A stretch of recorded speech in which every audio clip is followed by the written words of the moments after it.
ये पार्टिकल्स अपनी जगह पर ऑसिलेट कर रहे हैं। जब हमारा टाइम 0 था तो जो पार्टिकल O पर था ये भी कहाँ था, इसकी डिस्प्लेसमेंट भी 0 थी, है ना। फिर हमने एक इक्वेशन लिखी थी इसमें, y is equal to 0, t, यानी displacement of the particle at time t। वो कितने लिखी थी, r sin। उसके बाद एक बड़ी इंपॉर्टेंट लाइन लिखी थी, ठीक है। आज मुश्किल वाला पार्ट खत्म हो जाएगा।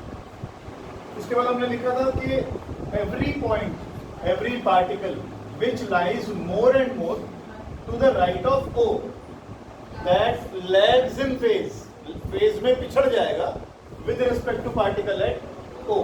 तो हमने लिखा था displacement at any place x and any time t is given by r sin omega t minus phi। ये हम परसों कर रहे हैं।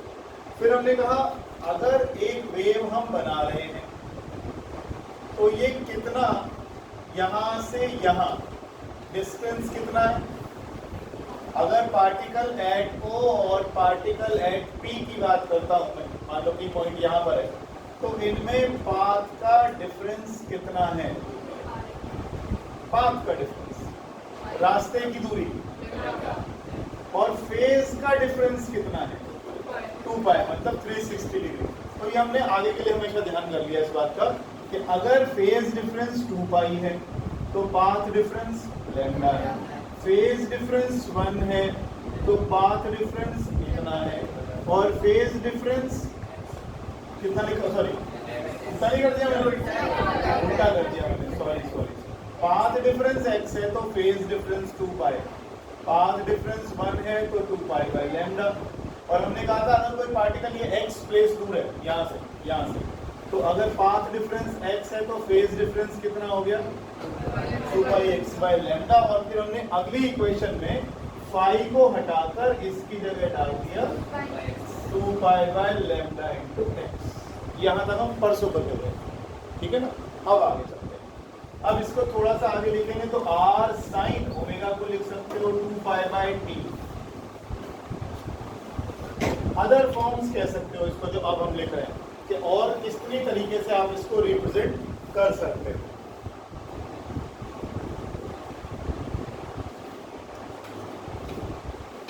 क्या होगा पूरा बात।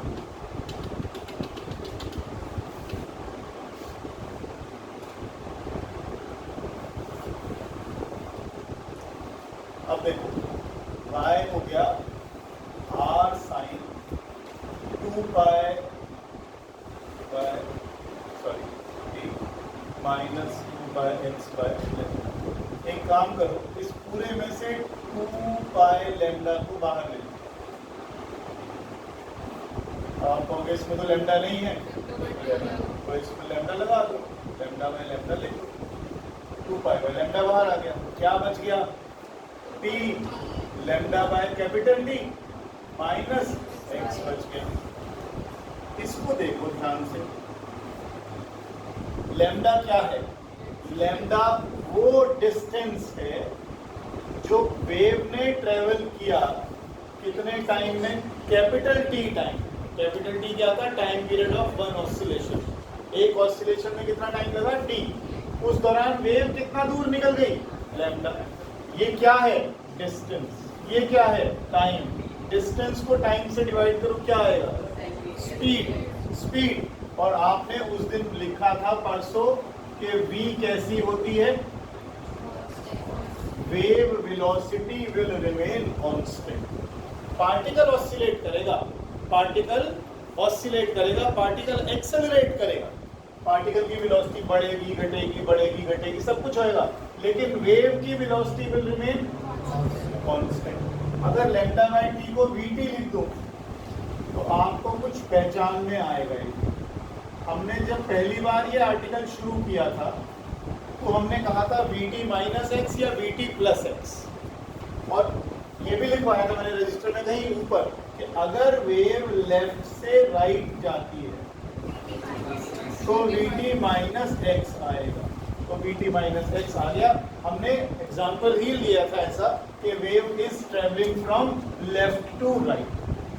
अगर वेव वहां से यहाँ आएगी तो x माइनस में हो जाएगा, अगर वेव इधर आएगी तो x माइनस में हो जाएगा, तो minus of minus x will give you plus x, तो vt प्लस एक्स हो जाएगा।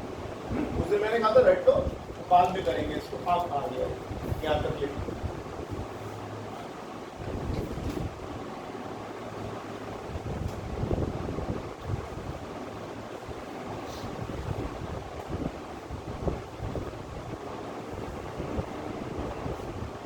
क्या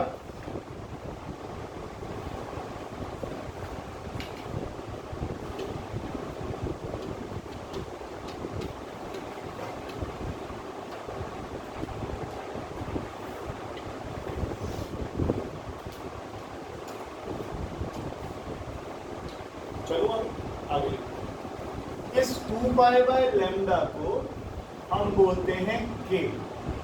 k है क्या? Propagation constant.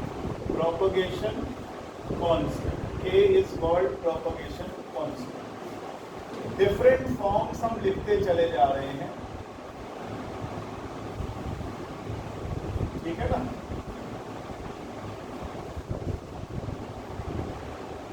Omega by k से क्या लिख लेगा, जरा देखना एक बार डिवाइड करके क्या बनता है।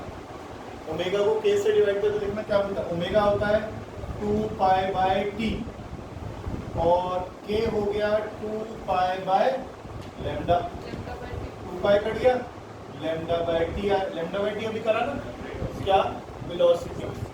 वेलोसिटी तो ओमेगा बाय के से हमें क्या मिल जाएगी? वेलोसिटी। अगर हम वेलोसिटी की जगह, अमिता देख रहे हैं ना, अगर हम इसकी जगह v की जगह ओमेगा बाय के डाल दें और इस k को ब्रैकेट के अंदर ले जाएं, तो आपके पास ओमेगा टी माइनस के एक्स लिखा जाएगा। अगले साल ये इक्वेशन पता नहीं कितनी बार इस्तेमाल करोगे आप कई चैप्टर्स में। r sine omega T minus के एक्स। ओमेगा क्या है? 2 पाई बाय टी। k क्या है? 2 pi by lambda, propagation constant. Propagation constant ये हमने डिवाइड करके निकाल ही दिया यहाँ पर भी। तो डिफरेंट फॉर्म्स याद रखिएगा जो हम करते जाएंगे। एक छोटा मोटा नोट लिख लो। If the wave travels along negative x direction, if the wave travels along negative x direction,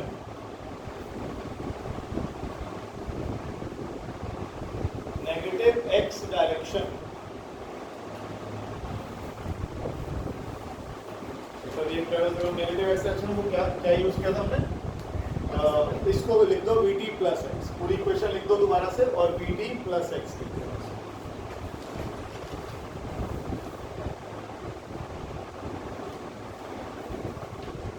finally एक बात और बता दो, ये जो इक्वेशन हमने लिखी है ये किस चीज की लिखी है? ये इक्वेशन किस चीज की है? ये जो आप लिख रहे हो ये इक्वेशन किस की है? थोड़ा सा जोर से बोलो, ये इक्वेशन इतनी देर से कर रहे हो, किस चीज की इक्वेशन है? क्या कर रहे हो? Displacement of a particle executing SHM, ठीक है, ड्यूरिंग ए प्रोग्रेसिव वेव। जो एक प्रोग्रेसिव वेव बन रही है उसमें जो पार्टिकल ऐसे ऐसे ऐसे ऑसिलेट कर रहे हैं उस पार्टिकल का डिस्प्लेसमेंट है। R क्या है? एम्पलीट्यूड। बाकी सब चीजें आपको मालूम है, लिख लेना इसको प्लीज।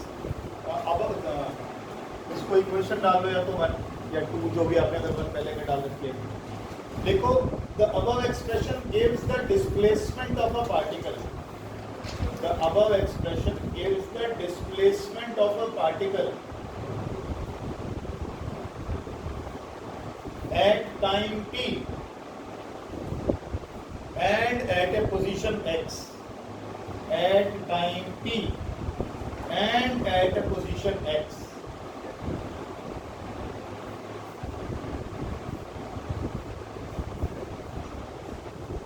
अभी हमने क्या किया? इनिशियली वेव कहां से शुरू करवा दी? O से, है ना? जरूरी है यहाँ से। हो सकता है ये पार्टिकल जब टाइम 0 शुरू किया हो पार्टिकल ऑलरेडी डिस्प्लेस हो सकता है ऑलरेडी डिस्प्लेस नीचे की तरफ हो, कहीं भी हो सकता है ना। अगर ऐसा है तो वो इनिशियल फेज पड़ा था, उसे माइनस प्लस और करना है, बस लिखो तो if the particle if the wave has an initial phase if the wave has an initial phase phi naught then the expression for simple harmonic wave becomes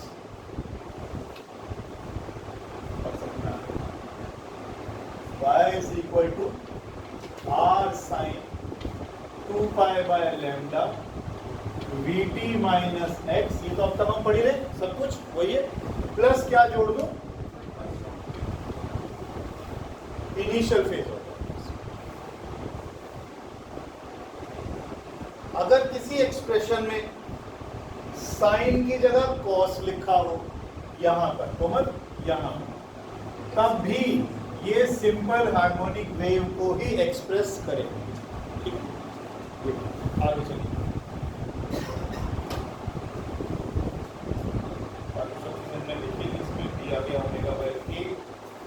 आगे थोड़ा सा लिखिए phase and phase difference, phase and phase difference.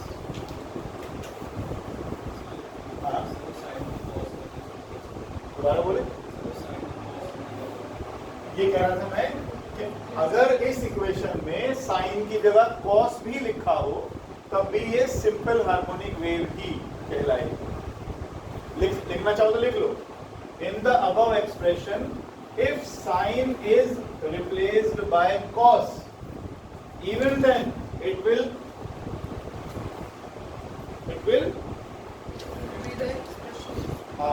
be the expression for simple harmonic wave. Phase and phase difference. अच्छा,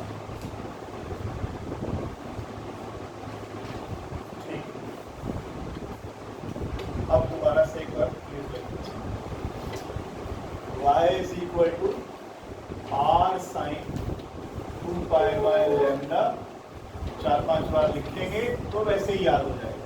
r sin 2 pi by lambda Vt minus 2 pi by lambda क्या था, k माने propagation constant. अच्छा, और omega by k क्या था, v, omega by k था v, velocity, wave velocity, जो कैसी रहेगी, कांस्टेंट। ठीक है, आगे लिखो, in the above expression the argument of sine और cosine, in the above expression the argument of sine और कोसाइन इज कॉल्ड फेज।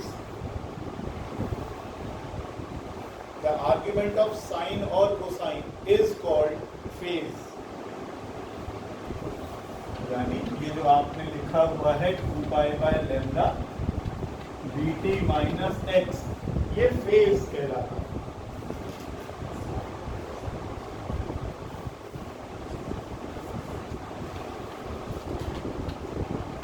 अब देखो, eight a given position,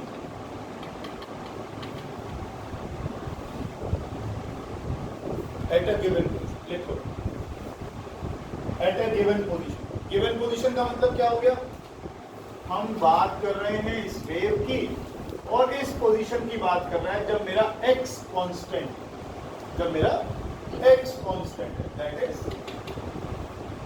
eight a given value of x। इसकी बात at a given value of x,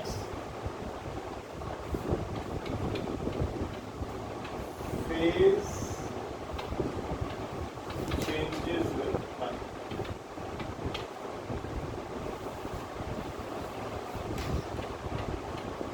जरा उस phase को differentiate कर देना जो ऊपर लिखा हुआ है।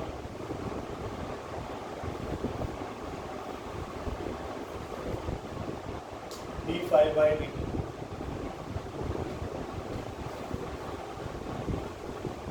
पाई बाय लैम्डा तो प्रोपगेशन कांस्टेंट हो गया, उसे तो छोड़ दो। क्या बच गया डिफरेंशिएट करने के लिए, vt माइनस एक्स, तो इसको मैं अलग अलग कर देता हूँ, ये लो v तुम फिर कह रहे हो कांस्टेंट है, अगर v कांस्टेंट है तो 2 पाई बाय लैम्डा, इसमें से v बाहर आ गया, dt बाय dt बचा, और ये बचा dx बाय dt। अभी आप क्या कह रहे हो, x कैसा है, x तो आप नहीं बदल रहे, x कैसा है, eight a given value of x पर लिखा है ना, यानी x क्या है, कांस्टेंट, तो कांस्टेंट का डिफरेंशिएशन 0 आएगा, dt बाय dt हट गया, तो क्या बचा 2 बाय v बाय लैम्डा, लिखते जाओ v by lambda, v by lambda, v by lambda, v is equal to f lambda पढ़ते हो ना, और क्या 9वीं क्लास से पढ़ते आ रहे हो, velocity is equal to frequency into wavelength, तो v बाय लैम्डा क्या हो गया, फ्रीक्वेंसी, तो आप इसको 2 पाई न्यू भी लिख सकते हो, 2 पाई एफ लिख लो, 2 पाई न्यू लिख लो, तो आपको v बाय लैम्डा लिख लिया करो, उनको साइड में, पता नहीं कब पढ़ने का मौका मिलेगा, साइड में लिख लिया करो हर चीज को, भले तुम्हें आती भी हो कोई बात, फिर याद करनी पड़ेगी दोबारा से। ध्यान रखिएगा, जैसे जैसे ये वेव आगे की तरफ जा रही है, फेज लगातार बदल रहा है, पार्टिकल अलग अलग फेजेस में वाइब्रेट कर रहे हैं, कोई यहाँ है, कोई यहाँ है, कोई यहाँ है, कोई यहाँ है, कोई यहाँ है, जैसे जैसे वेव आगे प्रोग्रेस कर रही है वैसे वैसे फेज चेंजेस आ रहे हैं। तो हमने यहाँ पर सिर्फ एक चीज पर ध्यान दिया कि टाइम के साथ जो फेज वेरी कर रहा है वो 2 पाई न्यू के बराबर आया। अब मैं इसका मतलब बता देता हूँ आपको क्या क्यों करवा रहा हूँ, लिखो एग्जाम्पल, फॉर एग्जाम्पल, हाँ जी लिखिए,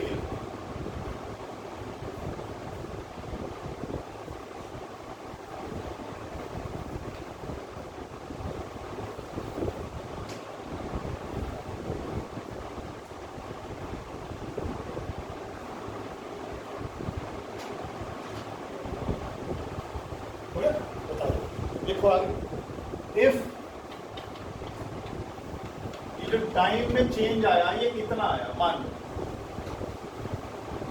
ये टाइम में मतलब कितना टाइम बीत गया, t/2 टाइम बीत गया, अगर t/2 टाइम बीत गया है, इस dt को मैं यहाँ ले जाता हूँ, तो d5 कितना आएगा, देखो जरा, आपको अगर d5 में तकलीफ है कि जी ऐसे कैसे ले जा रहे हो आप, तो एक काम कर सकते हो आपको ऐसे नहीं लिखना, तो आप इसको finite change in phase with time लिखो, फाइनाइट चेंज इन टाइम, ठीक है ना, ये बात मैं तुम्हें पहले समझाता आया, d5/dt में हम कर जरूर लेते, लेकिन ये dt ऐसे क्रॉस नहीं होते, ये कोई फ्रैक्शन नहीं सिखाया कि 2/3 सिखा रहा हूँ तुम्हें 3 उधर ले गए, है ना, ये हमने पहले दिन से पढ़ा, इसको पढ़ते हैं rate of change of five with time, है ना, तो हम कभी भी ऐसे भी करते हैं, लेकिन हम फाइनाइट चेंजेस में तो करते हैं, डिवाइड कर दिया हमने दो चीज़ों, हमने d5, आपको याद होगा जब हमने पहली बार ये लिखा था तो हमने क्या लिखा था, limit delta t tends to 0, और इसी को तो आप क्या लिख रहे थे, d5/dt, उसमें कोई नई चीज हम नहीं कर रहे हैं, ऐसा ही कुछ नहीं, तो मैं क्या कर रहा हूँ, इस dt को उधर ले जा रहा हूँ, तो क्या बनेगा ये 2 pi nu, 2 pi nu into t/2, ये न्यू किसके बराबर होता है, 1/t, तो ये कटने के बाद क्या आया, पाई आया। अब लॉजिकल है, इसमें कुछ मुश्किल नहीं, समझाता हूँ कि क्या कहना चाह रहे हैं, देखो जी यही तो कह रहा है, आपकी एक ये वेव बनी हुई है, आपने इस पार्टिकल और इस पार्टिकल को क्या बोला था, इनमें फेज का डिफरेंस कितना है, बहुत बढ़िया 2 पाई, इसमें और इसमें कितना होगा, पाई का फेज डिफरेंस होगा, यहाँ से यहाँ तक टोटल कितना टाइम खर्च हो गया, तो यहाँ कितना हुआ होगा, तो t/2 का फेज डिफरेंस कितना बता दो, पाई, तो पिछले वाले में क्या बता के बैठे हो, यही तो बता दो कि जब टाइम का डिफरेंस t/2 है तो फेज का डिफरेंस कितना है, पाई, हम तो यही तो कहना चाह रहे हैं। चीज़ों को जितना सिंप्लीफाई करोगे ना, ये सब चीज़ें कहाँ याद रहती है लंबे टाइम तक, भूल जाओगे, लॉजिकल याद रखो कि हो क्या रहा है, वेव कैसे कैसे आगे जा रही है, कैसे कैसे डिस्टर्बेंस आगे की तरफ जा रही है, क्या फेज डिफरेंस, पाथ डिफरेंस है, यही होता है, बात समझ आई है, आधे टाइम पर फेज डिफरेंस कितना हो गया पाई, चाहे तो बना के लिख लो ये जो हमने लिखा यहाँ पर बनाया इसको phase difference between 1 and 2 is pi. चलो दूसरा पॉइंट लिखो, एट ए गिवन टाइम यानी इस बार t कांस्टेंट रखें, आ जाओ बेटा देखिए तुम का पालन होगा। एट ए गिवन टाइम यानी इस बार क्या कांस्टेंट है, बोलो टाइम कांस्टेंट है यानी x बदलेगा। अच्छा फेज को चेंज करो विद रिस्पेक्ट टू x और जरा डिफरेंशिएट करके बताओ क्या आएगा।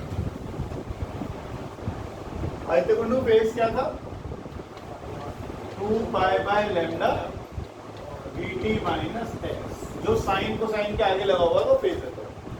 अब उसको x के साथ डिफरेंशिएट कर देगा क्या आएगा।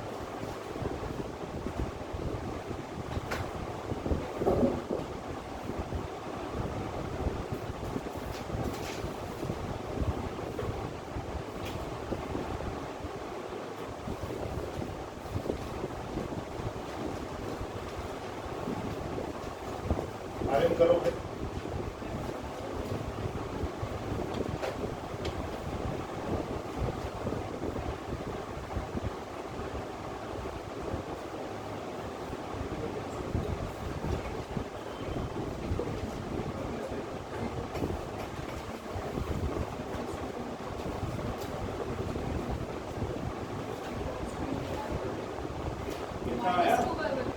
-2 पाई बाय, हाँ ठीक है -2 पाई बाय लैम्डा बिल्कुल ठीक तो है भाई। 2 पाई बाय लैम्डा को आपने बाहर किया, फिर d by d x of v t minus x किया आपने, फिर क्या किया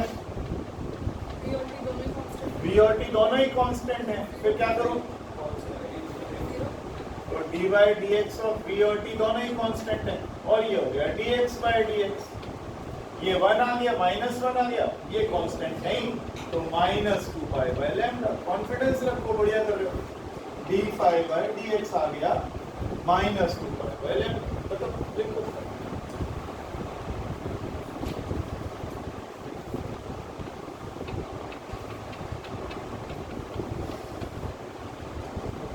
मैं फिर वही कह रहा हूँ, परवाह नहीं करना इस चीज की डी फायर है या फाइनाइट चेंज वाला है। ये है ना। अब अगर मैं डेल्टा एक्स को वैल्यू मत डालना, समझ लो। अगर ये लैम्डा है और ये लैम्डा बाय 2 है तो इस पार्टिकल में और इस पार्टिकल में फेज का डिफरेंस कितना आएगा, बाय कितना आएगा 180 डिग्री का। यहाँ डाल के देखो, मैं वैल्यूज करूँ -2 pi by lambda into lambda by कितना आ रहा है, देखो negative sign shows that as x increases, फिर वही line, all those particles which lie more and more to the right of O lag in phase, lag more and more in phase with respect to particle at O। तो जैसे जैसे x बढ़ता जाएगा आने वाले particles phase में पिछड़ते चले जाएंगे। ये नेगेटिव साइन यही बता रहा है। ऑल दो नेगेटिव साइन क्या इंडिकेट कर रहा है, that as x increases there is a phase lag, lagging होती चली जाएगी, फेज पिछड़ते चले जाएंगे। आगे चलिएगा,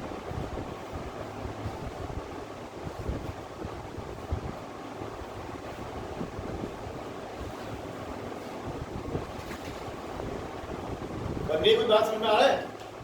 ठीक, मैंने 2 साल से कराया नहीं किसी को भी। बच्चे डीलर आपने से पिछली बार कुछ हुआ, इस साल का मैंने कुछ कराया पढ़ते ही लिखो, जो कर रहे हो समझ में आ रहा है। Relation between particle velocity and wave velocity, हाँ ना, relation between wave velocity and particle velocity, जल्दी कर ले। वेव वेलोसिटी कैसी होती है? कांस्टेंट। पंखा चलाऊं तुम लोगों के लिए? उधर तुम लोगों ने डिमांड ही नहीं करी, चला दो। चलवा नहीं रहे ना आजकल, इसलिए क्या y की जो इक्वेशन आप लिख रहे हो वो किसकी इक्वेशन है? पार्टिकल की डिस्प्लेसमेंट। वेव वेलोसिटी कैसे रहने वाली है? वेव वेलोसिटी को चलिए यार, relation between particle velocity and wave velocity.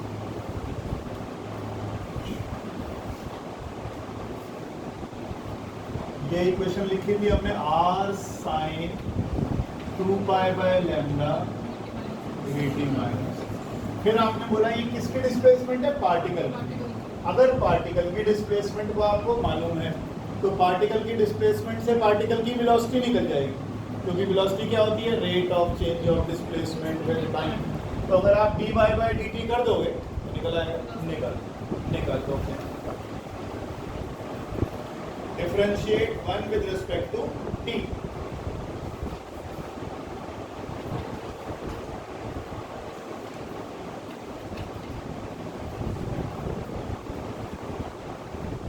Bio वाले बच्चे इधर आ जाओ 1 मिनट के लिए।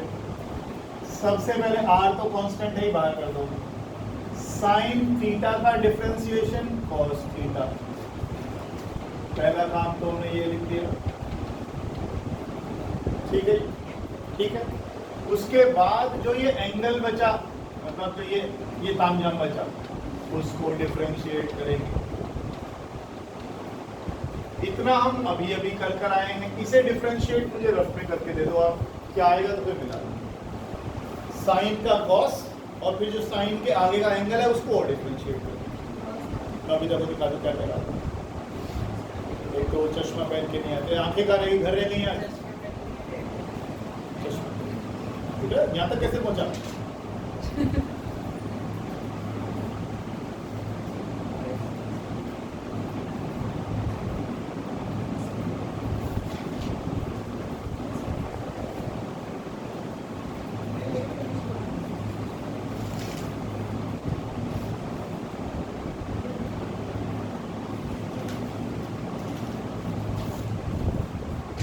हाँ, क्या निकला हाथ में? 2 पाई dx बाई dt। तो मुझे क्या पता, जो लिखा हुआ बता, इसको ये पता है कि इसको सॉल्व करके रिमेन की बताओ आप। हाँ, उसको तो डिफरेंशिएट तुम लोग ही करोगे, मैं इसलिए तो वेट कर रहा हूँ। करो डिफरेंशिएट है 2 pi by lambda into 2 pi v by lambda. हाँ ठीक है, कैसे आया? हाँ, कैसे क्या आया था? 2 पाई बाय लैम्डा बाहर आ जाएगा, कांस्टेंट है। हाँ हाँ, और pt में से v बाहर आ जाएगा। हाँ, और माइनस x कांस्टेंट। ठीक। तो ये 2 पाई v 2 पाई v का लैम्डा, ठीक है। r into 2 pi v by lambda cos 2 pi by lambda into dt minus x। ये हमारा पार्टिकल क्या आ गई? वेलोसिटी आ गई dy बाय dt। एक पार्ट, हाँ, x कांस्टेंट लिख दिया। हम क्या निकाल क्या रहे हैं? चेक करो। नहीं, x कांस्टेंट, उसका सवाल ये है, वो कह रही है कि x नहीं दिया, x कांस्टेंट है। किस चीज का डिस्प्लेसमेंट निकाल रहे हो? पार्टिकल का। जरा ध्यान करो, जब आप इस पॉइंट की बात कर रहे हो तो पार्टिकल ऐसे जाएगा, ऐसे जाएगा, ऐसे जाएगा, ऐसे जाएगा, ऐसे जाएगा, ऐसे जाएगा। x थोड़ा ही चेंज होएगा उसका। हम किसकी डिस्प्लेसमेंट ले रहे हैं? पार्टिकल की। और पार्टिकल तो एक जगह जहाँ खड़ा हुआ है, आप कह रहे हो, मैं पूछ रहा हूँ कौन सा पार्टिकल? आप कह रहे हो सर ये वाला पार्टिकल, ठीक है। ये वाला पार्टिकल कहाँ जा रहा है? ऊपर जा रहा है, नीचे जा रहा है, ऊपर जा रहा है, नीचे जा रहा है। क्या इसका x बदल रहा है?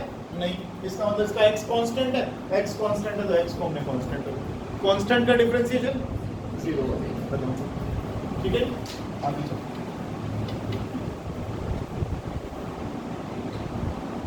अब एक काम करिए, dy बाय dx निकालिए।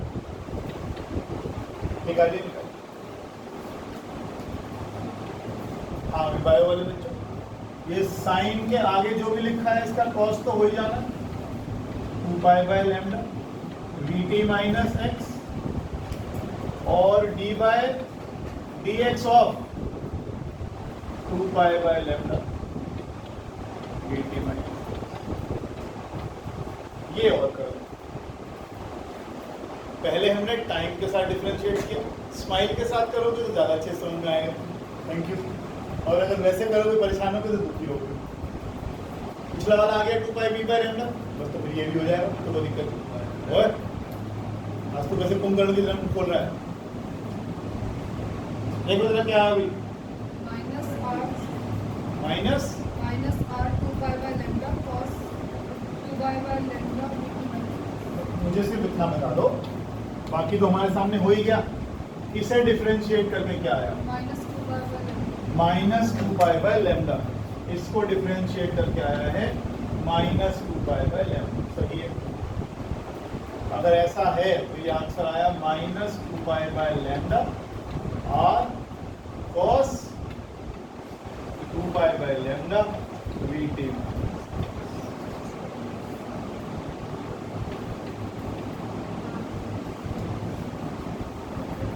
हो गया जी? हो गया? लिखिए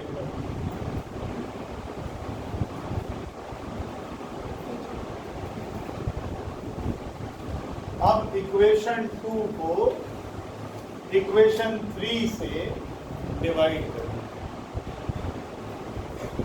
इक्वेशन 2 को यानी ऊपरी u को dy बाय dx से डिवाइड करें।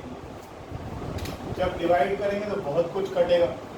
b बचा -b बचा, ये गया, r भी गया, cos का पूरा हिस्सा गया, -b रहेगा। क्या बच गया? b बच गया, बस केवल माइनस b।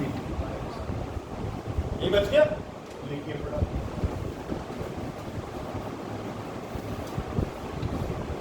तो u हो गया -v dy बाय dx।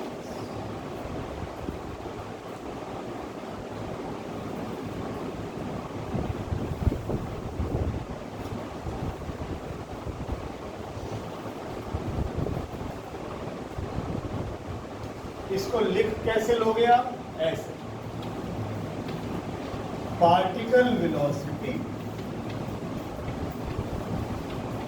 ये लिखा था ना u is equal to v into dy by dx। तो आप इसको लिखोगे particle velocity is negative of wave velocity into slope of graph. y और x के बीच में अगर मैं ग्राफ प्लॉट कर दूं तो dy बाय dx क्या देगा? स्लोप देगा। तो dy बाय dx क्या देगा? स्लोप देगा। तो dy बाय dx स्लोप निकल आया। Particle velocity is negative of wave velocity into slope of the graph.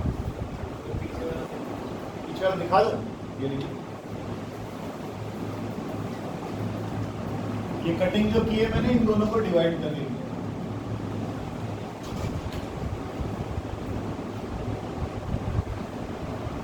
यहाँ आप लिख सकते हो 2 डिवाइडेड बाय 3। अब पार्टिकल ही एक्सेलरेट क्या हो गया? dy by dx slope simple.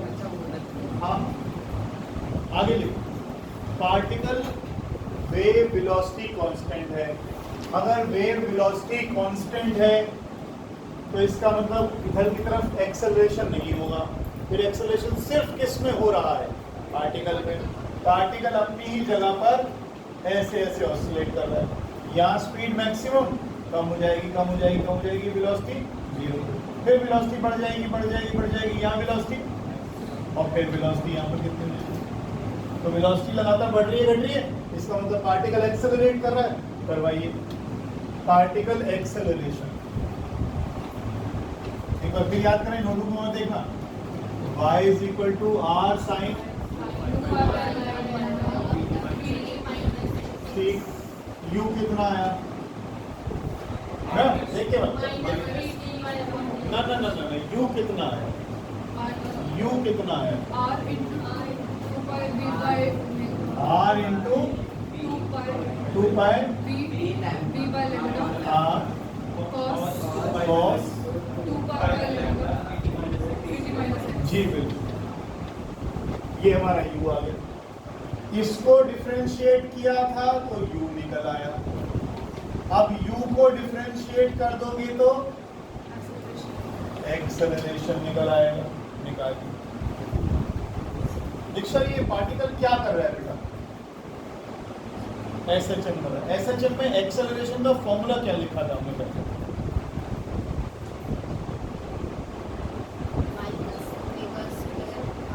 y minus omega square y। अगर ये पार्टिकल एसएचएम ही कर रहा है तो आंसर वही आना चाहिए। चेक करते हैं, करो differentiate. r 2 pi v by lambda cos का differentiation minus sine 2 pi by lambda vt minus x, और फिर डी बाई डी टी किसका और कर दें?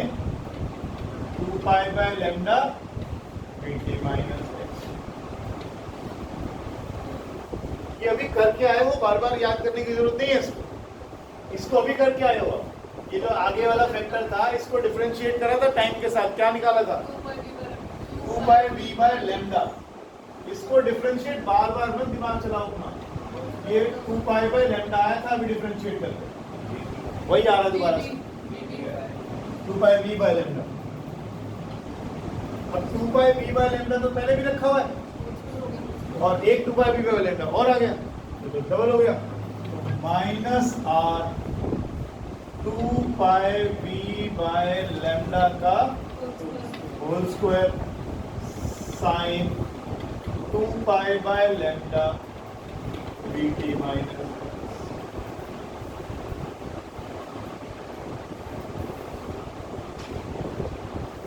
बनी कुछ बात? फिर से बताऊं, dy बाय dt u दिया हुआ था, ये तो शुरुआत में आ गया कांस्टेंट, तो इसको तो मैंने ऐसे छोड़ दिया। cos का डिफरेंशिएशन क्या हुआ? माइनस साइन थीटा, और फिर थीटा को डिफरेंशिएट किया, ये थीटा है। फिर इसको डिफरेंशिएट किया, इसको डिफरेंशिएट अभी करके आए थे 2 पाई v बाय लैम्डा। एक 2 पाई v बाय लैम्डा पहले से पढ़ा है, एक और आ गया, कितने हो गए? 2 हो गए। अच्छा आप देखो ध्यान से, सिर्फ इसको देखो और इनटू इसको देखो, इसे तो पहचानते हो, तो y है r sin 2 pi by lambda vt minus x, ये तो y है, तो इसकी जगह तो y आ गया, इसकी जगह तो y आ गया। इसकी जगह क्या कर सकते हो? ओमेगा 2 पाई बाय लैम्डा के हो गया। अच्छा ठीक, ओमेगा बाय के क्या आया था? आज ही करा, बोलो यार भाई, बार बार ये इसीलिए तो लिख रहा हूँ, मुझे तो याद है। ओमेगा बाय के किसके बराबर आया था? v बाय लैम्डा किसके बराबर है? बोलो, अरे वेलोसिटी बाय, या 9th क्लास का फॉर्मूला भूल जाते हो, v is equal to f lambda nu lambda. v by lambda क्या आई? इसको नहीं पहचानते क्या 2 पाई न्यू को? ये क्या है? Omega, angular frequency. तो ये ओमेगा नहीं हो गया, तो माइनस ओमेगा।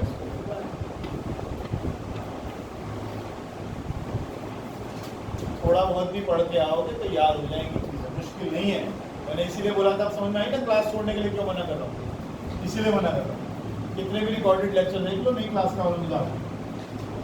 एक्सेलरेशन हो गया minus omega square by v by lambda, side में लिख लो, v by lambda is frequency, frequency को यहाँ लिख दिया। ये गलती मेरे से भी हो गई है, जहाँ पर भी v लिखते हो ना इसका कान मोड़ दिया करो ऐसे, जहाँ पर भी v लिखते हो इसका कान मोड़ दिया करो तो वेलोसिटी दिखेगी। फिर आप जब न्यू लिखोगे तो वो अलग से दिखाई देगा।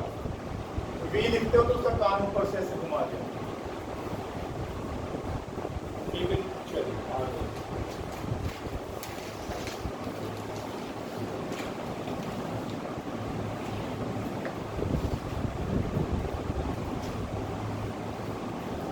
हेडिंग डालिएगा reflection of waves, reflection of waves.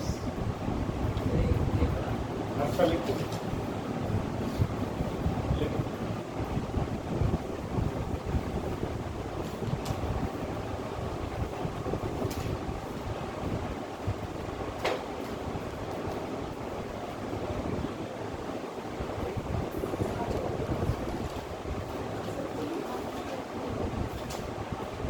कर दो आगे बेटा। अरे इतना पीछे कैसे लगे?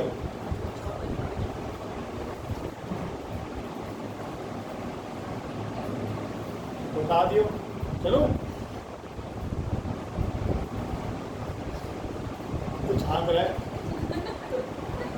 चल कोई नहीं, रिकॉर्डिंग लेक्चर देखिए। देखो रिफ्लेक्शन ऑफ वेव्स, देखो sound waves, sound waves are also reflected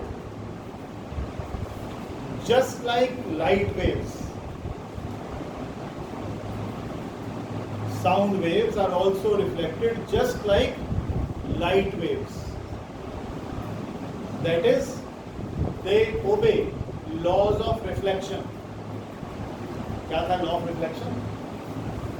Law of reflection क्या था? बिल्कुल, तो यानी ये ऐसे ही रिफ्लेक्ट करती है।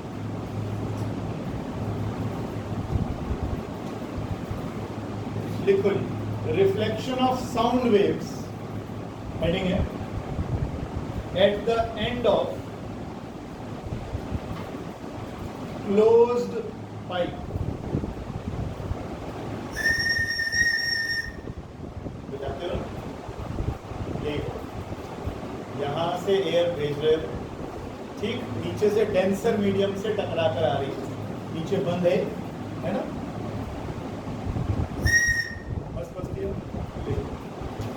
Sound, reflection of sound waves at the end of closed pipe, और ब्रैकेट में लिखिएगा डेंसर मीडियम।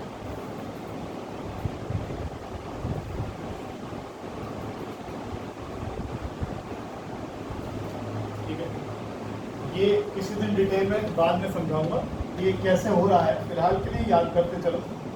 अगर मेरे पास कोई डेंसर मीडियम है, ये डेंसर मीडियम आ गया, साउंड वेव्स में क्या बनते हैं? Compression and rarefactions. तो अगर कंप्रेशंस बनते जाएंगे बनते जाएंगे बनते जाएंगे, तो कंप्रेशन डेंसर मीडियम से टकराकर वापस आएगा, तो it will come back as a compression होगी। ठीक है ना? अभी के लिए याद करने के लिए कह रहा हूं, जैसे VT माइनस एक्स बोला था मैंने आपको, बाद में आया तो कर लिया। फिलहाल याद कर लो कि डेंसर मीडियम से जाके टकराएगा तो compression will come back as compression, लिख लो इसको। और रेयरफैक्शन जाएगा तो रेयरफैक्शन ही आएगा।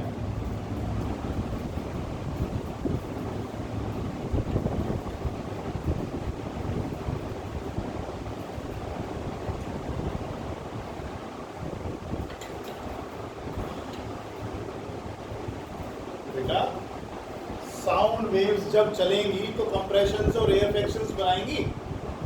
अगर जब ये टकराने लगी है इससे, उस समय कंप्रेशन बना हुआ है, तो डेंसर मीडियम से टकराकर जो वापस बनेगा वो भी कंप्रेशन ही बनेगा। और अगर यहाँ रेयरफैक्शन होना है तो वापस जो आएगा वो भी रेयरफैक्शन ही आएगा। ये लिखवाया मैंने, ठीक है।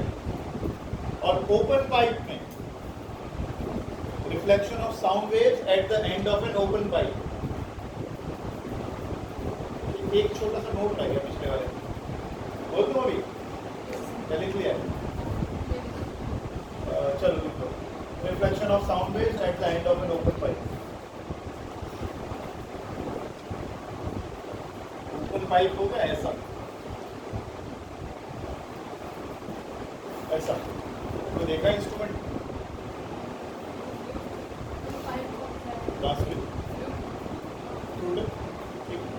Rare medium. अब यहां पर क्या है? Rare medium. रेयर मीडियम क्यों है? अगर आप देखें तो यहां वाली जो हवा है अंदर, इस पाइप के अंदर वाली हवा, इसके मुकाबले में कंपैरेटिवली बंधी हुई है, तो ये थोड़ी डेंसर है और ये थोड़ी सी रेयर है। ठीक, इसलिए हम कह रहे हैं कि जब साउंड वेव्स इधर से जाएंगी तो रेयरर मीडियम से टकरा कर आएंगी। ऑब्वियसली सारी नहीं आएंगी, कुछ जो है एनर्जी वो इधर भी चली जाएगी, लेकिन जो रिफ्लेक्ट होकर आएंगी अब उनकी बात है। यहाँ से साउंड वेव्स गई, ये सारा का सारा मीडियम कैसा है, डेंसर है, क्योंकि ये बंधा हुआ है, दीवारें लगी हुई हैं इसमें, और इसके मुकाबले में इधर का हिस्सा कंपैरेटिवली बहुत फ्री है, तो यहाँ पार्टिकल्स ज़्यादा आसानी से खुल सकते हैं यहाँ पर। तो ये रेयरर मीडियम हुआ, ये डेंसर मीडियम। पिछली बार ये रेयरर था और जो ये दीवार थी यहाँ पर, ये कैसा मीडियम का काम कर रही थी, डेंसर मीडियम का काम कर रही थी। इस बार डेंसर से रेयरर में जा रहा है। देखिएगा, in case of open pipe C gets reflected as R. In case of an open pipe, C gets reflected as R. Compression जाएगा और जब रिफ्लेक्ट होकर आएगा तो रेयरफेक्शन की तरह आएगा। C gets reflected as R and vice versa. टकराता तो क्या हो गया, पार्टिकल एयर नहीं है यहाँ एयर नहीं है, यहाँ पर कंप्रेशन से रेयरफेक्शन जो बाहर निकलेंगे तो वो पार्टिकल से नहीं टकराएंगे, कुछ हिस्सा तो बाहर वापस भी आएगा। एक छोटा सा नोट लिख लीजिएगा please. whenever any reflection takes place from a denser medium, whenever reflection takes place from a denser medium or from a rigid support,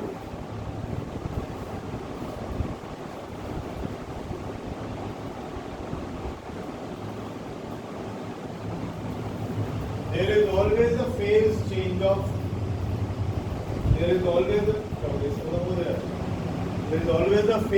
change of pi.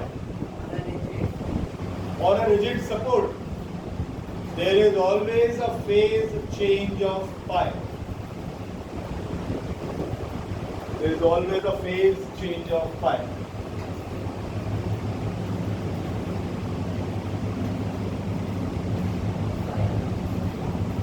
Pi 180 degree. देखिए, अगर हमने क्या करा, इसमें ऐसे क्रेस्ट बना दिया, पल्स बना दिया, तो जब ये जाएगा और ये रिजिड सपोर्ट से टकरा कर आएगा,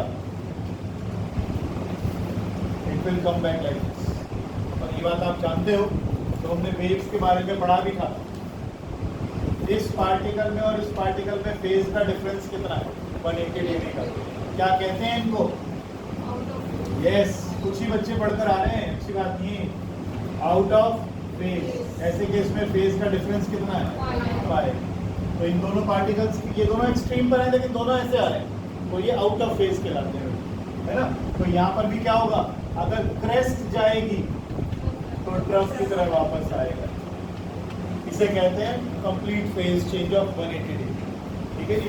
अगर रिजिड सपोर्ट से टकरा कर आएगा तो, अगर रिजिड सपोर्ट से टकरा कर आएगा तो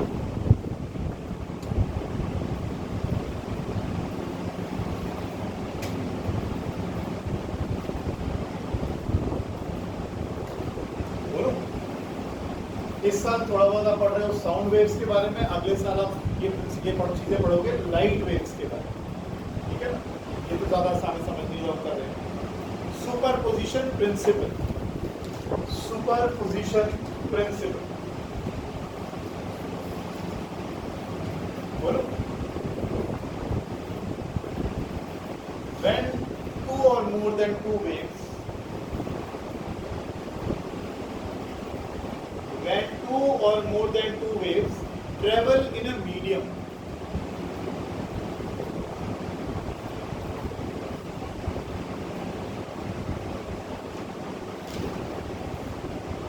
they do not lose their identity. They do not lose their identity or characteristics.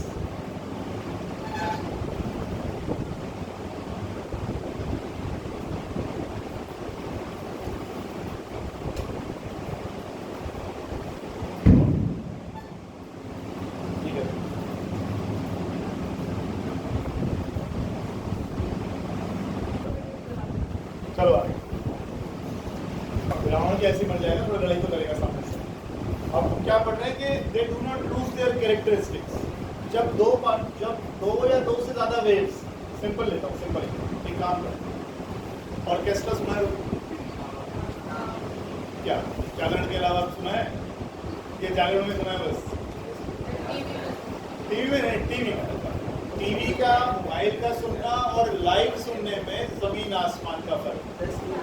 कभी लाइव का ऑर्केस्ट्रा सुना हो, स्कूल में हुआ होगा कहीं ना कहीं, आप सुनिए।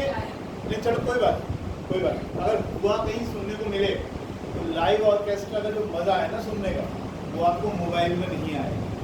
कारण होता है बैंडविड्थ होती है इसमें। आपका मोबाइल बहुत सारी आवाज़ों को फिल्टर करके देता है। पानी में पहुंचा होगा, अगर पहुंच गए तो तब पढ़ेंगे इसको भी बैंडविड्थ किसे कहते हैं। अभी फिलहाल इतना बता दूं कि लाइव सुनने में बड़ा मजा आता है। और जो लोग थोड़े से भी इंस्ट्रूमेंट्स की पहचान रखते हैं, कि आंखों में पट्टी बांधोगे तो वो आपको बता देंगे इसमें तबला बज रहा है, इसमें गिटार बज रहा है, जबकि सारे के सारे एक ही धुन बजा रहे हैं, लेकिन फिर भी अलग अलग तरह की आवाज़ें, अलग अलग तरीके की पहचान आपको पता लग जाएगी। इसमें तबला बज रहा है, इसमें बॉम्बो बज रहा है, इसमें वायलिन बज रहा है, इसमें ये बज रहा है, इसमें वो बज रहा है। हर इंस्ट्रूमेंट की अपनी पहचान होती है। और जब सारे इंस्ट्रूमेंट्स एक साथ प्ले भी कर दिए जाते हैं, तब भी वो अपनी पहचान या कैरेक्टरिस्टिक्स को खोते नहीं है। ये आपकी पहली कुछ लाइन लिखा है।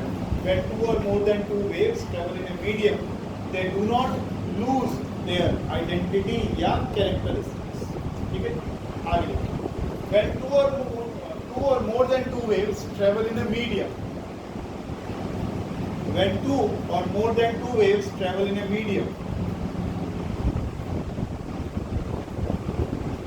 the resultant displacement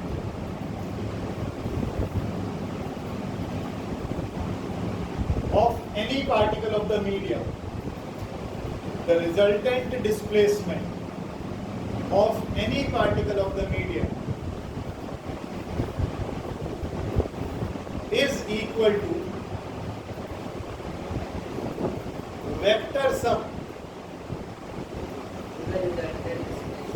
of any particle of the medium. Resultant displacement of any particle of the medium is equal to vector sum of the displacement caused by individual waves.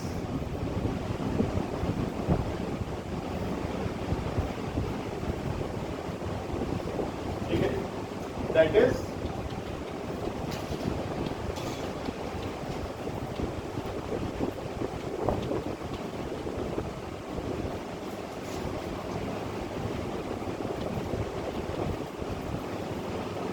देखो क्या कहना चाहता हूं।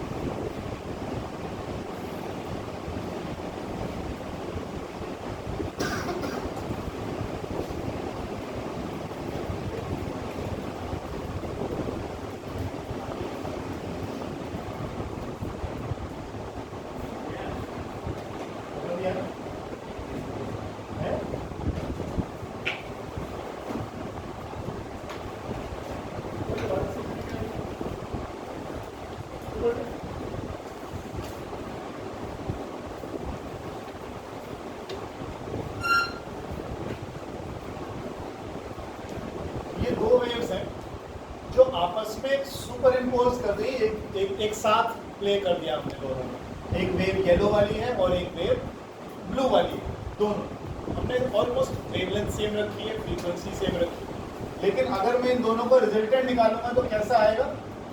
इसका एम्पलीट्यूड मान लीजिए 3 है, इसका एम्पलीट्यूड मान लीजिए 4 है, तो जो रिजल्टेंट वेव आएगी उसका एम्पलीट्यूड आएगा 7। तो वो जो आपने लिखा है y1 प्लस y2, वो आप क्या कह रहे हो?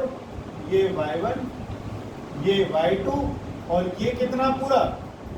y1 plus y2। क्या हर बार ऐसा ही होता है? नहीं, हर बार ऐसा नहीं होता है। ऐसा भी तो हो सकता है कि वेव्स आपस में सुपर इम्पोज करें तो सेम क्रेस्ट पर क्रेस्ट आए ना, ट्रफ पे क्रेस्ट पे ट्रफ आए। देख, ऐसा भी तो हो सकता है। तो उस समय क्या करोगे, इसका डिस्प्लेसमेंट y1, इसका डिस्प्लेसमेंट y2, तो नेट डिस्प्लेसमेंट कितना आएगा, y1 माइनस y, 4 माइनस 3 कर लेना इस बार। तो रिजल्टेंट वेव कैसी आएगी, रिजल्टेंट वेव नहीं ऐसी आएगी। ठीक है, बना आप एक लाइन को डार्क कर लेना, एक को डॉटेड बना लेना, तो दोनों के रिजल्टेंट आ जाएंगे। इसीलिए वेक्टर सम बोला हमने कि ऊपर है तो पॉजिटिव ले लो, नीचे है तो माइनस में ले लो। होता है, क्या दिक्कत है, समझ में है क्या। ये दोनों वेव एक साथ सुपर इम्पोज हो गई, क्रेस्ट पे ट्रफ आ गया, तो ये वाली आवाज को काट देंगे। नेट डिस्प्लेसमेंट क्या आएगा, इसका डिस्प्लेसमेंट 5, इसका डिस्प्लेसमेंट 3, तो जो रिजल्टिंग वेव आएगी वो 2 एम्पलीट्यूड की। ये क्या,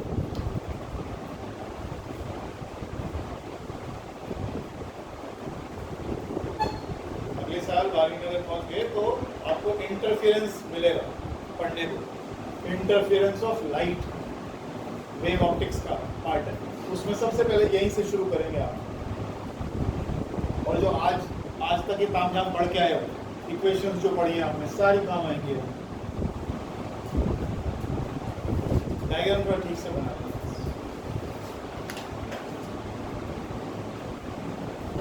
सिंपल हार्मोनिक मोशन किसे कहते हैं,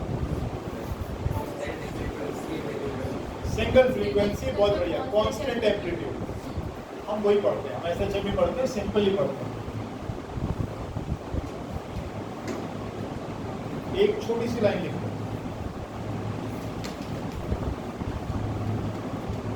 बनाओ जल्दी, वेट करो।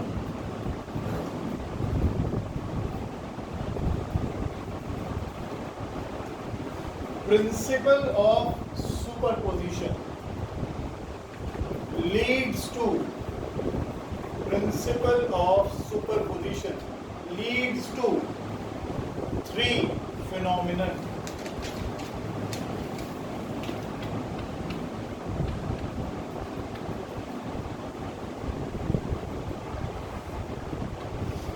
Interference, ये 12th में आएगा।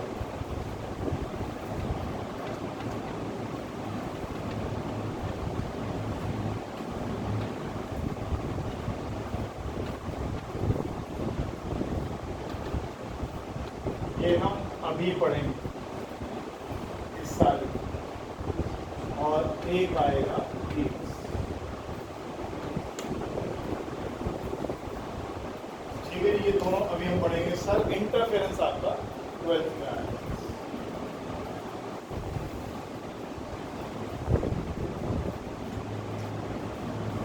हेडिंग डालिएगा स्टैंडिंग वेव्स।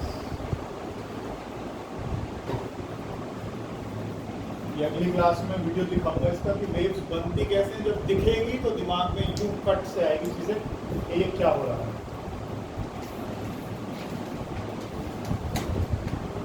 बोलो, लिखो। When दो तरह की वेव्स पढ़ रहे हो इस साल, कौन सी तरह की, एक वो जो प्रोग्रेस करती हैं, जो आगे को बढ़ती हैं, जैसे पानी में आपने आंखें मत हटाया करती, जैसे पानी में पत्थर मारा तो पानी की लहरें ऐसे बढ़ती हुई जाती हैं, प्रोग्रेसिव वेव्स। ये दूसरी तरह की हम पढ़ रहे हैं स्टैंडिंग वेव्स। लिखिए, when two progressive waves exactly alike, आपने किसी चीज की वेव की को पहचानेगी किससे, उसकी पहचान किस चीज से होती है, वेव की पहचान किस चीज से होती है, वेव एम्पलीट्यूड, फ्रीक्वेंसी, वेवलेंथ, ये सब चीजों से वेव पहचान। When two progressive waves exactly alike, अब exactly alike हमने कह दिया, इसका मतलब एम्पलीट्यूड सेम होगा, फ्रीक्वेंसी सेम होगी, वेवलेंथ सब कुछ सेम होगा। Exactly alike, that is of same nu or lambda and same amplitude,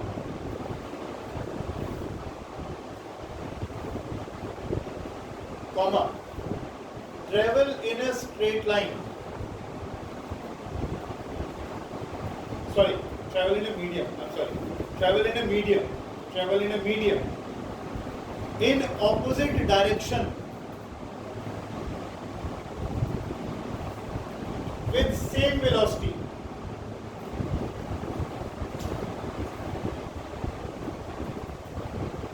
They superimpose.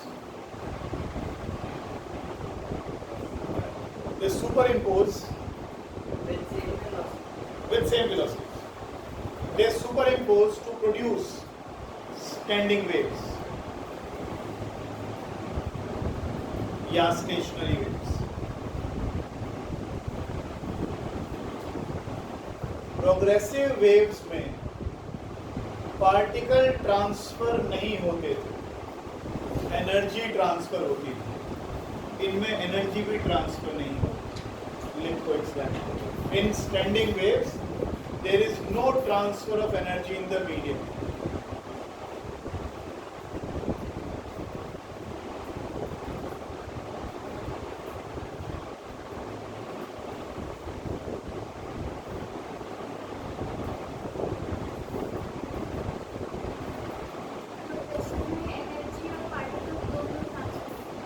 किस नहीं, पार्टिकल कहाँ ट्रांसफर होते थे? ऐसा है, कंफ्यूजन मत रखो. हमने पहले दिन जब वेव का एग्जांपल लिया था ना, तो हम स्टेडियम में घुस गए थे. याद है? स्टेडियम में लोग बैठ रहे थे, उठ रहे थे. बादाम खाया करो, बादाम अच्छे वाले, कैलिफोर्निया वाले मत खाया. लिखो. अब हम क्या कह रहे हैं? दो वेव्स हैं, एक इधर से आई, सेम एम्पलीट्यूड सेम फ्रीक्वेंसी. एक इधर से आई, सेम एम्पलीट्यूड सेम फ्रीक्वेंसी, और आपस में सुपर इम्पोज कर रही. जब ऐसा होगा तो जो वेव्स बनेंगी वो स्टैंडिंग वेव्स होंगी. और स्टैंडिंग वेव्स क्या करती हैं? एक ही जगह ये पार्टिकल, ये सेगमेंट देख रहे हो? ये सेगमेंट के पार्टिकल ऊपर जाएंगे सारे के सारे. ये भी ये ऐसा लगेगा, ये ऊपर बन गया फिर नीचे बन गया, फिर ऊपर बन गया फिर नीचे बन गया. प्रोग्रेस नहीं करेगा. प्रोग्रेसिव वेव हमने कैसे बनाई थी? एक वेव ऐसे बनेगी, फिर थोड़ा सा आगे को बढ़ जाएगी, फिर थोड़ा सा आगे को बढ़ जाएगी, फिर थोड़ा सा आगे बढ़ जाएगी. ये प्रोग्रेसिव वेव. लेकिन ये कैसी वेव बनेगी? Standing wave. ठीक है. जो रिकॉर्ड ना करना होता तो मैं अभी दिखा देता हूँ, क्योंकि देख रिकॉर्डिंग मत को, रिकॉर्डिंग वाली गालियाँ देंगे फिर मुझे. लिखो टाइप्स ऑफ स्टेशनरी वेव्स. उसको एक बार दिखाऊंगा, दिखाते ही आपको समझ में आ जाएगा कि क्या हो रहा है. चिंता न करो, अगली क्लास से पहले हो जाएगा.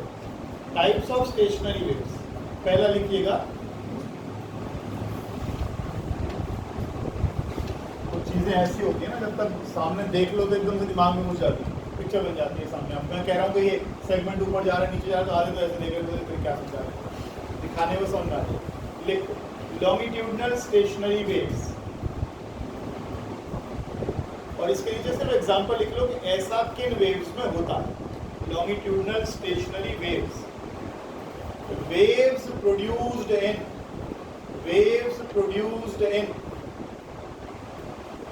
resonance tube apparatus. याद है?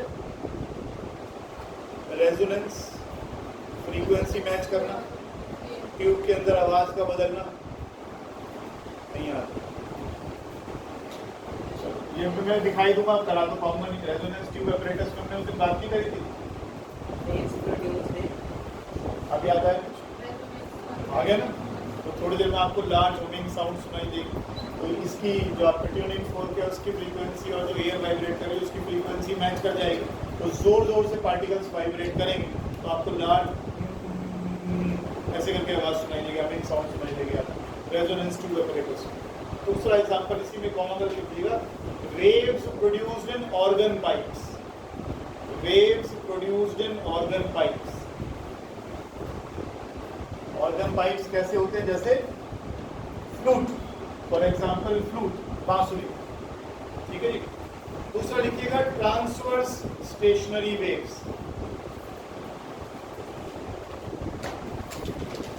Transverse stationery waves. इसमें एग्जाम्पल लिखिएगा. एग्जाम्पल भी एक ही बच्चे ने कराया बस इसने, पुलकित ने, बाकी किसी ने एग्जाम करे नहीं तुम्हारे लैब में। Waves produced in sonometer experiment, waves produced in sonometer experiment, SONO sonometer experiment. और दूसरा एग्जांपल लिख लो, waves produced in stringed instruments, तार वाले इंस्ट्रूमेंट्स, सितार, गिटार, ये सब।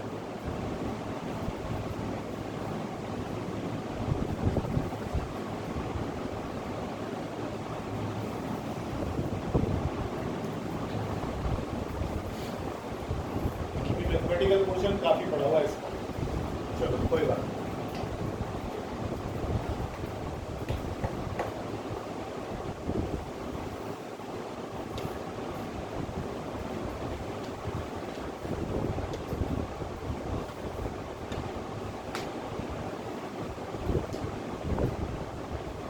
डायग्राम बनाने कुछ आधे पेज टाइम,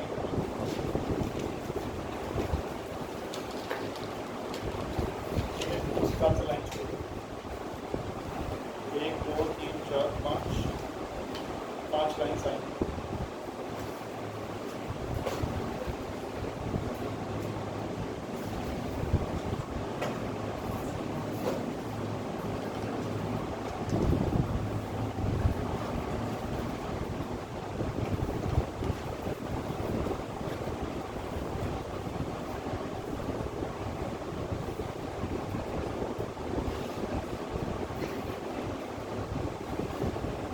सिंपल सा डायग्राम, बहुत सिंपल।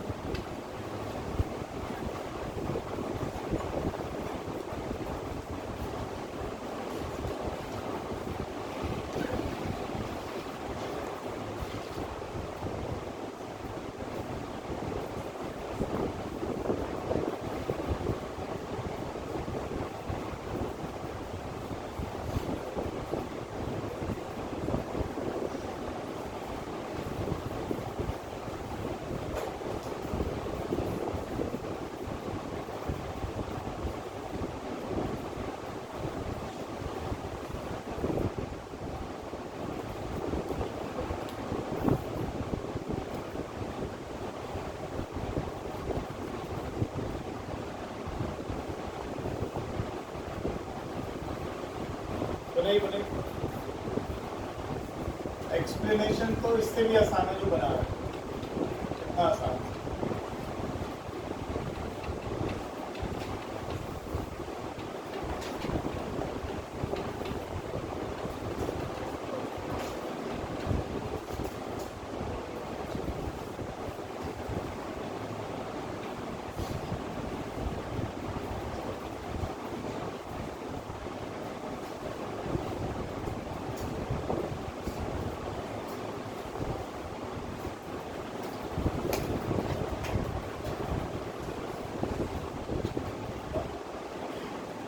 ये रहता है काम।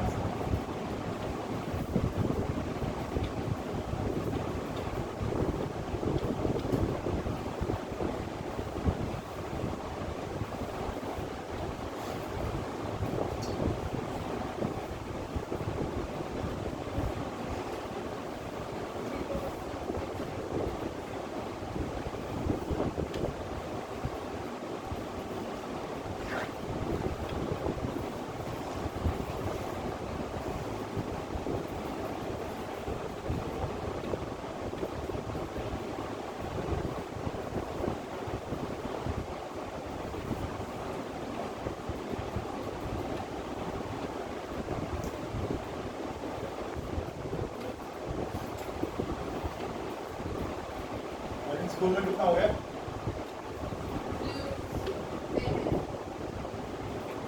अच्छा, हाइड्रो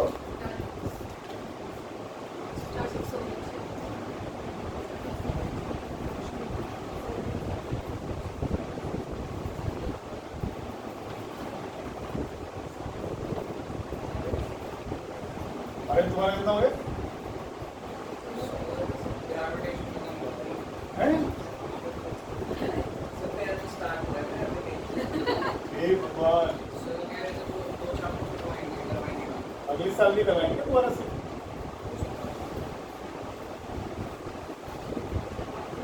खाली लोग हैं यार।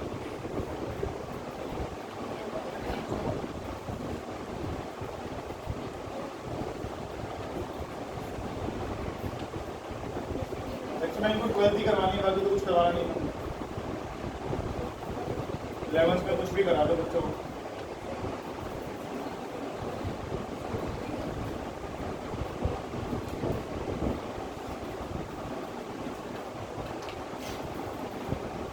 हाँ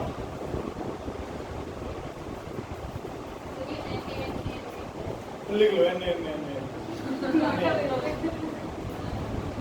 अभी हम क्या कह रहे थे कि पार्टिकल, ये जो वेव है प्रोग्रेस नहीं करेगी। अगर ये वेव प्रोग्रेस नहीं करेगी तो इसका मतलब इसके जो सेगमेंट्स हैं, सेगमेंट माने जैसे ये टुकड़े की बात करें, देखो पर देखो ये एक सेगमेंट हो गया। अब ये सेगमेंट अपने मीन पोजीशन से कैसे ऊपर जा रहा है, नीचे जा रहा है, ऊपर जा रहा है और नीचे जा रहा है, एक ही जगह कर रहा है खड़ा हो, आगे को प्रोग्रेस नहीं कर रहा है। जहां पर कुछ प्लेसेस देखोगे आप ये डिस्प्लेसमेंट है ही नहीं, जरा देखो जहां मैंने डॉट लगाए, ये जो पॉइंट है जहां पर N N N N N लिखे हुए सब जगह, उन पार्टिकल्स में तो कभी भी मूवमेंट नहीं आने। ये रस्सी समझो, इस रस्सी का ये पूरा टुकड़ा नीचे, ये फिर पूरा टुकड़ा ऊपर, ये पूरा टुकड़ा नीचे, ये टुकड़ा ऊपर, तो ये वाले जो पार्टिकल्स हैं ये तो कभी भी नहीं हिलेंगे यहाँ से। तो जिनकी डिस्प्लेसमेंट इसमें होनी ही नहीं है उन्हें हम कहते हैं नोड्स, NODES, नोड्स। तो N माने नोड्स। और जो पार्टिकल्स लगातार ऑसिलेट हो रहे हैं, ठीक, तो मैक्सिमम तक जाएगा, ये आ गए हमारे एंटी नोड्स। तो NA ये था।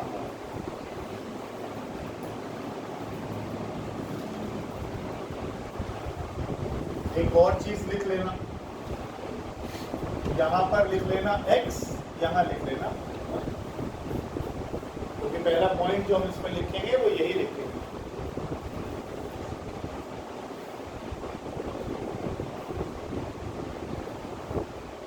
और ऐसा हम पहले भी कर चुके हैं, अगर आपको याद हो तो करा था ना हमने कि T/4 टाइम के बाद अगला वाला हम यहाँ पर डिस्टर्बेंस दिखाएंगे, T/4 T/4 T/4, ऐसे समझाने में आसानी हो जाती है, इसलिए हम T/4 का टाइम निकालेंगे।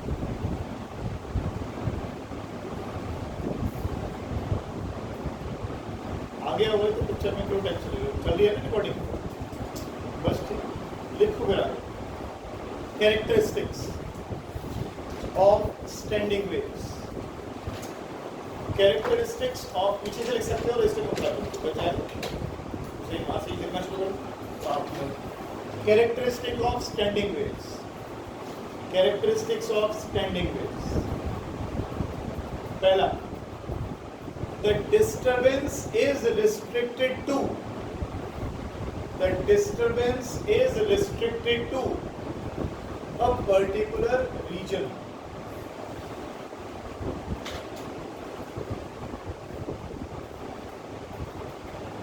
between the starting point x and the reflecting point y, is between, restricted to a particular region, that is between the starting point x and the reflecting point y.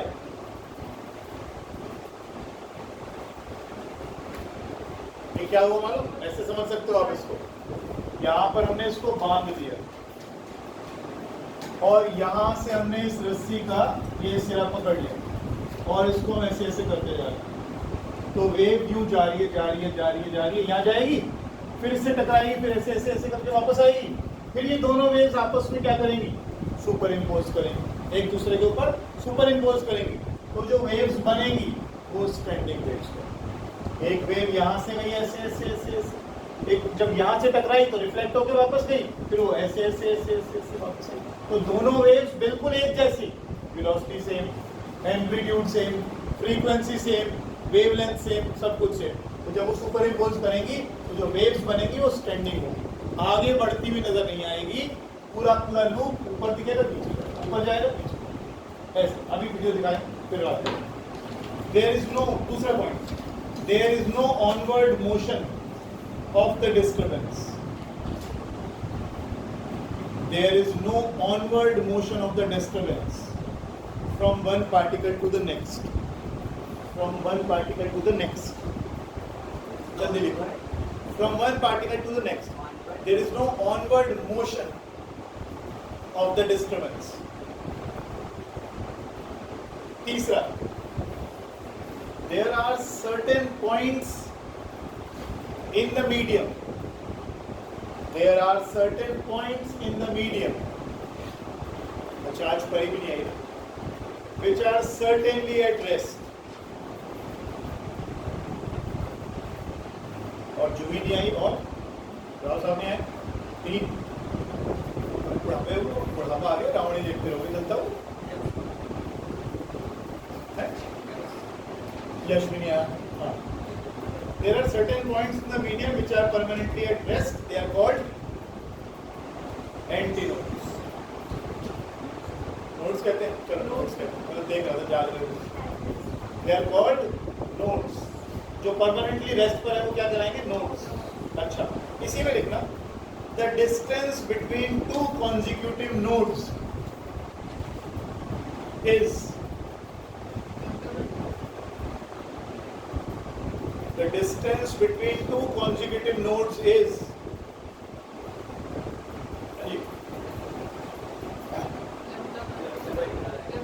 lambda by 2.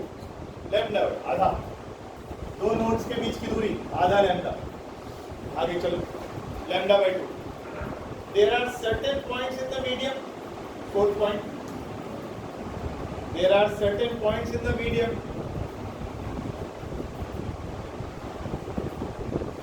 where amplitude of vibration is maximum. Where amplitude of vibration is maximum. They are called antinodes.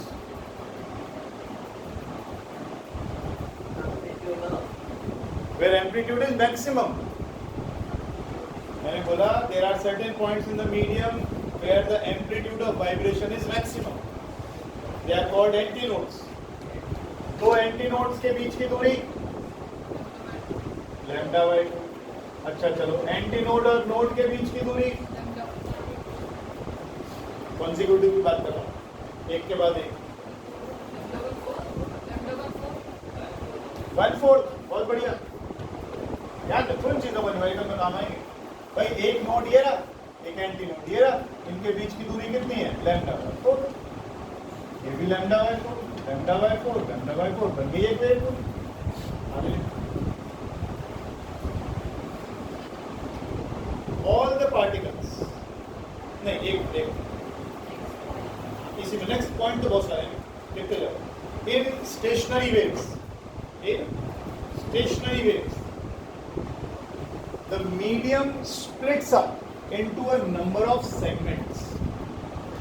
The medium splits up into a number of segments.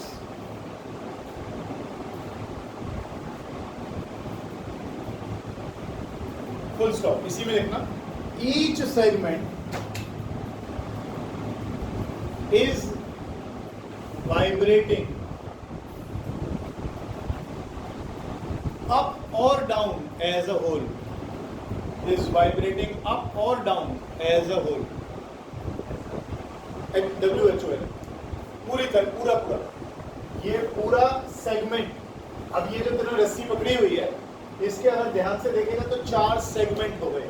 1 2 3 4. और ये पूरा segment एक साथ ऊपर जाएगा, एक साथ नीचे आएगा, एक साथ ऊपर जाएगा, एक साथ नीचे जाएगा. Vibrating up and down as a whole. Up and down as a whole. ठीक है. ये सारे पार्टिकल सेम फेज पर रहेंगे. सारे पार्टिकल एक साथ ऊपर, एक साथ नीचे, एक साथ ऊपर, एक साथ नीचे, एक साथ ऊपर, एक साथ नीचे.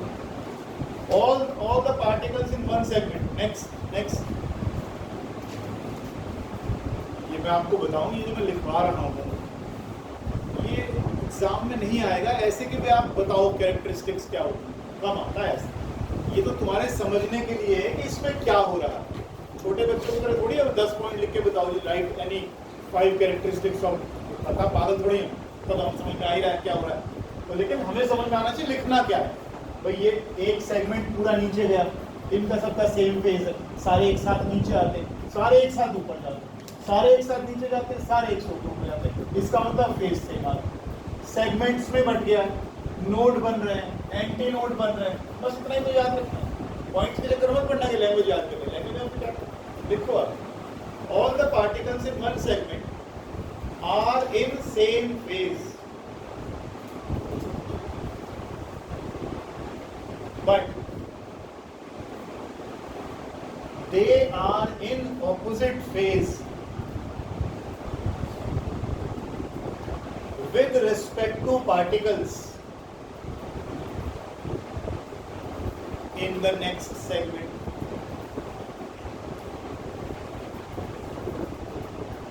भूमिका जी ध्यान से देखो, जब ये सेगमेंट नीचे जाता है तो ये सेगमेंट ऊपर जाता है, ये नीचे जाता है तो ये ऊपर जाता है, यानी दोनों कभी एक साथ ऊपर नहीं जाएंगे, तो एक दूसरे के हिसाब से ये अपोजिट फेज में है ना, समझ लो कि नहीं बात को, ये ऊपर है तो ये नीचे है, ये ऊपर है तो ये नीचे है, तो ये ऑल्टरनेट ऐसे ऐसे ऐसे ऐसे ऐसे ऐसे ऐसे ऐसे ऐसे, ठीक है जी। चलो सारे इतना ही कर लेते, बहुत सारे हैं। अब इसका मैथमेटिकल ट्रीटमेंट रह गया मेरे ख्याल से मैक्स टू मैक्स 3 क्लास, ज़्यादा हुआ 4, फिर पार्टी करेंगे बढ़िया से।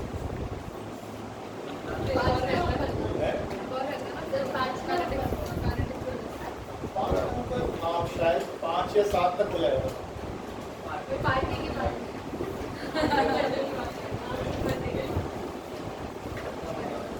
31 फरवरी ये तो वैसे ही